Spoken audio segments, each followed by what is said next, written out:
अगर ये सिस्टम हमारे जीवन में नहीं आता ना, वही वाली लाइफ़ जी रहे होते पहले वाली लाइफ़, है ना? सुबह उठो, झाड़ू करो, पोछा करो, वही लाइफ़ थी, है ना? कुछ गुमनाम की ज़िंदगी थी एक प्रकार से। पर 3 साल में मुझे वो मिला है इस सिस्टम से, जो मैंने कभी कल्पना भी नहीं करी थी। है ना? बस सपने हमें से बड़े थे, है ना? सपने छोटे से हमें से बड़े थे कि कुछ बड़ा करना है ना? बोलते हैं ना अगर हम सच में दिल से अगर किसी चीज़ को माँगो भगवान उसको ज़रूर देता है, कायनात उसको ज़रूर देता है ना? क्योंकि सपने बड़े होने ज़रूरी है, क्योंकि अगर हमारे सपने बड़े नहीं होंगे ना, हम जीवन में कुछ बड़ा काम नहीं कर पाएँगे, है ना? ये सिस्टम हमें सपने दिखाना शुरू करता है, ये सपने हमारे सपनों को जगाता है कि इससे हमारे हर एक सपने पूरे हो सकते हैं। है ना? ऐसा नहीं है कि बहुत बार ऐसा लगता था कि है ना, जीवन ये लगता था कि भगवान की दया से सब कुछ था, घर था, बार था, 2-2 घर हैं, अच्छी खासी लाइफ़ ऐसा कुछ नहीं थी, किसी चीज़ की कमी थी। पर एक कसक थी जीवन में जो अपनी पहचान नहीं थी।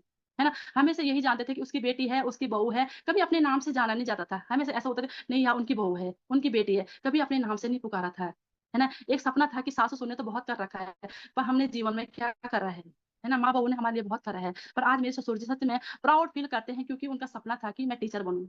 तो उन्होंने मेरी मार्च महीने की इनकम देखी, तो उन्होंने मुझ पे प्राउड फ़ील करा कि सुषमा मैं जो चाहता था लाइफ़ में, मुझे अब भरोसा हो रहा है कि तू अपनी सही लाइन पे जा रही है, कि तू मेरा नाम रोशन करेगी। है ना? हम बहू हैं, क्या हम अपने सास-ससुर का नाम रोशन नहीं कर सकते हैं? क्या सिर्फ़ बेटा या बेटी को है हक कि वही अपने पेरेंट्स का नाम रोशन करेंगे? क्योंकि जब मेरी शादी हुई थी, उनका सपना था कि मैं टीचर बनूँ। है ना? जब उन्होंने मेरी मार्च के महीने की 1,41,000 रुपए की इनकम देखी, तो उनको प्राउड हुआ कि सच में तू सही काम के ऊपर फ़ोकस कर रही है। तूने जो डिसीज़न लिया था, सही डिसीज़न लिया था। है ना? जब वो मेरे घर में अवार्ड आते हैं तो मुझे फ़क्र करते हैं कि सुषमा बहुत खुशी की बात है तुमने मेरा नाम रोशन करा है। मैं चाहता था कि एक बहू बन के तुम मेरे घर में आई थी पर तुमने एक बेटी बन के हमारा नाम रोशन किया है। ना? सच में बहनों अपने घरवालों का नाम हमें ज़रूर रोशन करना चाहिए। सिर्फ़ एक आशा भी है जिससे हमारे छोटे से छोटे, बड़े से बड़े सपने पूरे हो सकते हैं। है ना? हमारे घरवालों को भी सबके सामने फ़क्र हो सकता है कि हाँ यार, इस बार मेरी सास से मैं अगस्त्यमुनि के प्रोग्राम में आई थी, तो मैं अपनी सास को भी उस प्रोग्राम में लेके गई थी। है ना? मेरे ससुर जी ने मुझे देहरादून से बोला था कि अपनी सास को उस प्रोग्राम में ज़रूर लेके जाना, ज़रूर हमें जब भी हमारे अगल-बगल सेमिनार होते हैं तो अपने पेरेंट्स को ज़रूर ले जाना चाहिए वहाँ पे।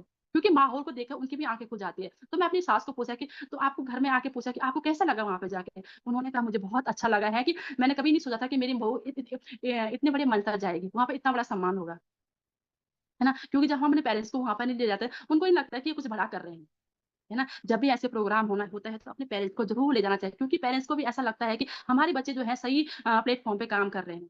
जितने भी यहाँ पे नए व्यक्ति आए होंगे, ज़रूर मैं कहूँगी अपनी अपलाइन के टच में रहना है और कुछ बड़ा करना है, अपने सपनों को जगाना है। जीवन में चैलेंज तब भी रहेंगे और ऐसा नहीं है कि आज हम आके ही हमारे जीवन में चैलेंज उससे पहले बहुत सारे चैलेंज रहते हैं, है ना? यहाँ पे आके ऐसा होता है ना कि मेंटर, एक गुरु, एक अपलाइन सुनने वाले होते हैं। पहले हमारे चैलेंज को कोई सुनने वाला नहीं होता है। क्योंकि मनुष्य जीवन एक 84 लाख जोड़ने के बाद हमें जीवन मिलता है। कुछ ऐसा काम हमें ज़रूर करना है इस जीवन से हम चले जाए ना, हमारी आने वाली पीढ़ी हमें याद करे, हमारा समाज हमें याद करे। है ना? आज मुझे खुद पे वो मतलब विश्वास होता है, खुद पे भरोसा होता है, अगर मैं इस सिस्टम में नहीं आती ना, अपने पेरेंट्स को, मेरे सास-ससुर को मेरे ऊपर इतना प्राउड फील नहीं होता।